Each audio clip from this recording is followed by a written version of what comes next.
저는 최근 5개 문자 보면서 깜짝 놀랐습니다. 이 문자 이야기가 나왔을 때 처음에는 사과의 뜻이 없다고 봤다 이런 취지로 아닌 것으로 읽었다고 하셨는데 어제 TV조선에서 공개된 그 원문을 보면 사과의 뜻을 명백히 밝히는 것으로 보입니다. 두 번째는 이런 이야기를 하십니다. 공적인 루트로 이야기를 해야 된다. 공적사적 이야기를 하시는데 저는 이 공적사적을 떠나서 이 부분은 당사자이기 때문에 당사자의 의사가 가장 중요한 거 아닙니까? 그런데 당사자의 이야기를 듣지 않고 소통을 단절한다? 이건 매우 정치적 판단이 미숙하지 않나 이렇게 생각을 하는데요. 자, 그럼 하나 묻겠습니다. 공적인 통로로는 계속 토론을 했다. 사과를 요구했다고 하시는데 이 문자를 받았다는 거, 대통령 부인이 문자를 보내왔다는 거 공적인 통로에다 말씀하셨습니까? 안 하셨습니까? 제가 말씀드립니다. 저는 당시에 이미 국민의 눈높이에 맞지 않다는 공개적인 지적을 한 상태였고 그 상황에서 계속 대통령실에 사과가 필요하다는 것을 전달하고 있는 상황이었습니다. 그 과정에서 여사님께서 사과의 뜻이 없다는 확실한 입장을 여러 경로로 확인했습니다.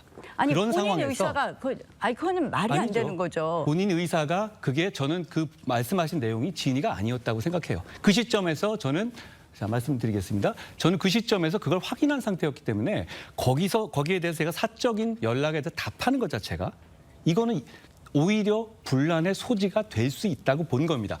대통령실 자체가 사과를 하지 않겠다는 입장이 너무 명확했습니다. 그러니까 저에 대한 초유의 사퇴 요구까지 이어졌던 것이고요. 자, 대통령실의 입장과 분명히 그 관련된 당사자의 입장은 달랐다는 것이 어제 여사의 문자로 나오지 않았습니까? 그런데 거기서 예단하시고 그렇게 말씀하셨다. 예단이 아니라 그리고 그 제가 문자를 그렇게 읽었다.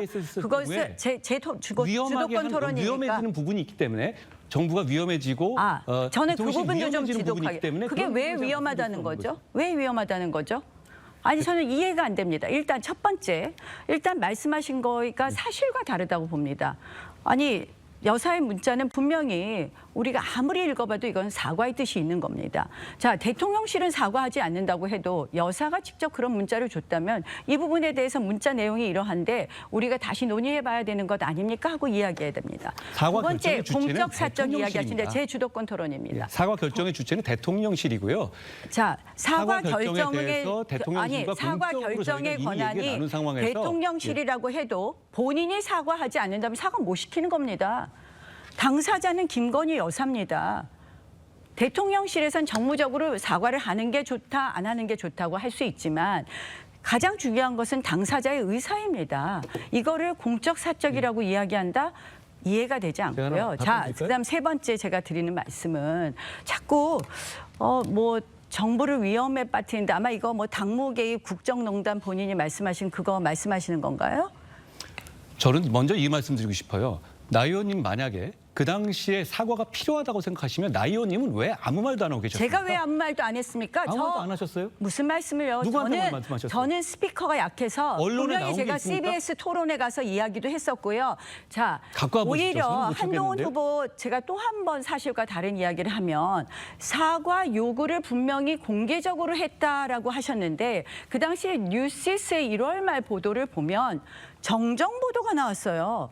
사과 요구를 한 적이 없다고 한다라는 정정 보도가 나왔어요. 그러면 공개적으로 언제 사과 요구를 하셨나 하는 그런 생각이 듭니다. 그래서 제가 국민의 눈높이에 맞지 않다는 말씀을 드렸고요. 그 과정에서 공적인 통로로 사과 요구를 계속했다고 말씀드리고 있습니다. 지금 이 사과 요구 부분 보면 실질적으로 김건희 여사의 사과 의사가 확인되었다는 것. 또 공적 사적 이야기하시는데 그럼 공적인 통로로도 이것을 과연 공유하셨나 보면 그렇지도 않았다는 점. 사과 요구를 공개적으로 하셨다고 하는데 그것도 뉴시스 보도를 보면 사실하고 다르다는 점. 자꾸 이것이 정부의 위험을 빠뜨린다고 한다고 하는데 과연 이것은 당사자의 이야기가 가장 중요하고 당사자의 생각이 중요한데 이것을 당무 개입 국정농단에 비유하는 것은 매우 위험한 발상이라는 점을 지적합니다. 저는 한동훈 후보가 조금 생각을 바꾸셔서 이 부분은 내가 좀 정치적 판단이 좀 미숙했다 이렇게 말씀하시면 얼마나 좋을까 이런 생각을 하는데요. 사실 오히려 이런 말씀하셔요. 답하면 당무 개입이라고 할 수 있고 답했으면 국정농단이란 말을 들을 수 있다라는 말씀하셨는데 저는 이런 말씀하시는 것 자체가 굉장히 민주당의 프레임에 우리가 딸려 들어가는 것 아닌가 해서 굉장히 아쉽다는 말씀을 드리고요. 그런 말씀하시는 것이 오히려 정치적 논란을 새로 가져온다는 면에서 정치적으로 조금 미숙한 판단 아닌가 이렇게 생각을 합니다. 왜 그걸 국정농단이라고 말씀하셨는지 짧게 답변해 주시기 바랍니다. 저는 오히려 이렇게 여쭤보겠습니다. 나 대표님이 당대표가 되시면 당사자, 영부인께서 당사자인 사안에 대해서 본인이 오히려 당사자니까 더 문제입니다. 당사자인 사안인 당무에 대해서 당대표에게 개인적으로 텔레로 물어보면 그렇게 상의해 주실 건가요? 저는 그러지 않을 겁니다. 저는 만약에 영부인께서 무슨 당의 어떤 의사결정하는 데 이야기를 한다면 그건 당무 개입이죠. 그러나 이거는 사과라는 것은 이 사건의 핵심 당사자의 의사를 확인하는 겁니다. 정치는 비공개 예술이라고 들어보셨나요? 국회에서 이 합의가 가장 많이 이루어지는 것이 남자 목욕탕이라고 합니다. 왜냐? 정치는 꼭 우리가 어떤 공식적인 자리에서만 이루어지는 것 아니거든요. 그래서 이런 특히 이제 비공개 예술이라고 하는데 이런 경우는 당사자의 의사를 확인하는 것이 중요하기 때문에 이것을 계속해서 당무에 관한 사항이다 이렇게 말씀하시는 거에 대해서는 이해가 안 된다는 말씀을 드립니다. 네. 다시 한번 그 말씀을 드리고요. 좀 드릴까요? 자, 아니 그건 답변 안 하셔도 되겠습니다.